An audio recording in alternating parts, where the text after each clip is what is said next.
I got really frustrated drawing my webtoon because I was sketching the same panel the entire day thanks to me not knowing how to draw poses in perspective and the inside of cars, so I decided to practice, originally for a month, but that's too much of a commitment, so for a week. I'm pretty sure that croquis is the best way to practice, and among all the types, I heard that nude croquis is the most helpful when it comes to drawing natural human poses. I used to partake in such live sessions way back in middle school, so apart from being scarred for life, I can testify to the fact that it does make you improve because you get so overwhelmed by the 3 to 5 minute timer on each pose / sketch that you can't help but draw faster each time so you can finish the next one, especially when they don't even let you erase by making you use charcoal. This practice is also supposed to help you focus on overall shapes and their extensions rather than fine details. After all, you don't have time to go into details, but you can detail if you have time left over, so it'll also help you develop a sense of efficiency because I know a lot of us like me start with the face rather than the shape of the figure and not really know where to go from there. So I'm going to replicate the same chaotic energy I've experienced in the past with non-nude images,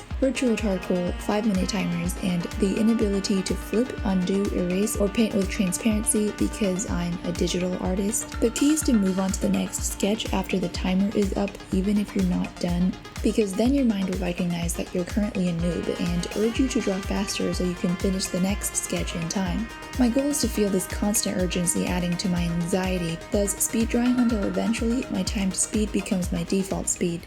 Just kidding, that's impossible. I'm hoping for an improvement. Any speed or skill increase will be better than whatever mess I was in before. I collected images consisting of a variety of different subjects, focusing on the ones that I will probably have to draw in the future, some of them from the internet and some of them from my photo gallery. It was very uncomfortable sketching with Clip Studio Paint's default charcoal brush. Tilt settings were enabled, so I had to hold the pen upright, completely perpendicular to the tablet to get accurate strokes. Why I didn't just turn the settings off, I don't know, but for the entire time I practiced, I never fixed this issue, and it made my hand hurt because I had to constantly apply a lot of pressure. And on one of the days, my left hand started shaking uncontrollably. I don't know what that was about. I'm right-handed. Anyway, I really don't recommend.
Here I noticed I couldn't finish anything in time, so I switched my sketching method to drawing the figure first and applying clothes on after, and it seemed to work, but probably because it was a standing pose so it was easier to draw.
So, did I improve after this? I think so. I don't know if it's because I practiced croquis specifically or because I've been drawing in general, but I was able to draw this panel without a pose reference and it looks fine. I don't know why. It's not like I practiced drawing hands. In fact, I drew houses that day. It did take a long time to draw though, so I'm not sure if I'm faster, who knows.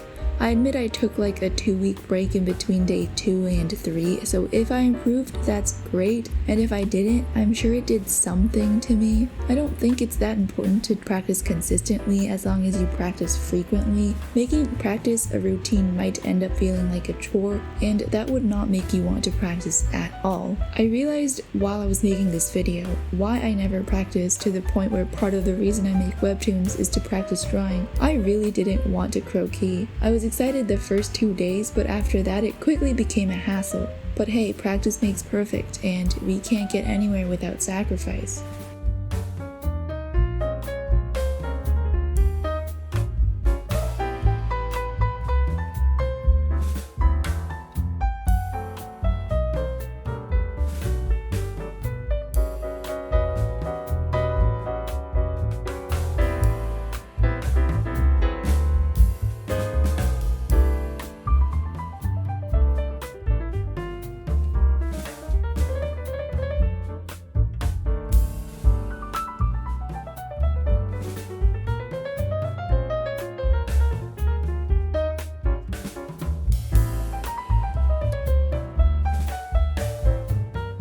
If you're still here, let me know if you liked the video by liking the video, comment if you have something to say, and YouTube requires 1,000 subscribers to monetize, so if you're into art or commentary or gaming or experimental videos like this one and want to see more of my content, consider subscribing. I haven't gotten into gaming yet, but one of these days. There's something I want to do with Sims in relation to webtooning, but the EA app doesn't work.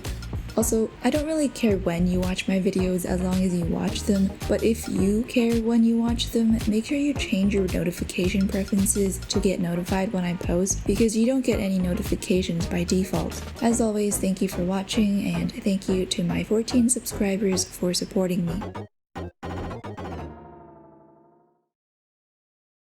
Even when you feel slow, you can still go.